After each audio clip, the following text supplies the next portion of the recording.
आब्रह्म भुवनालोकः पुनरावृत्ति नो अर्जुन मामु पेत्य तु कौन्तेय पुनर्जन्म न विद्यते।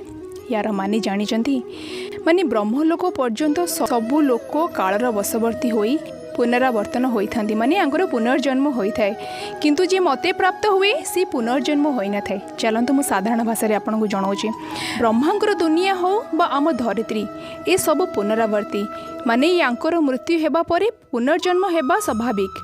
ये एक जन्म मृत्यु चक्र चली था एक रोटेशन चली थाए से तो पृथ्वी को मृत्यु लोक बोली कहुए। भगवान कहते हे कुंती पुत्र मते जी प्राप्त हुए सी ए रोटेशन रु मुक्ति हो जाए से जन्म मृत्यु चक्र रे पड़ी न थाए सीधा मो भितर समाहित हो जाए थाए।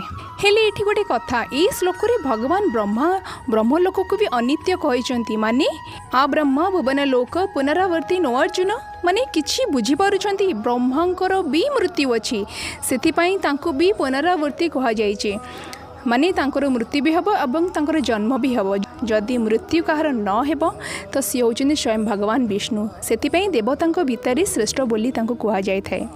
हेले परमपिता ब्रह्मा को मृत्यु किपरि हुए ताहा मु नेक्स्ट वीडियो रे आपन को जणेबी। से पर्यंत रही था लाइक शेयर सब्सक्राइब करने को जमा ही भूलिबेनी।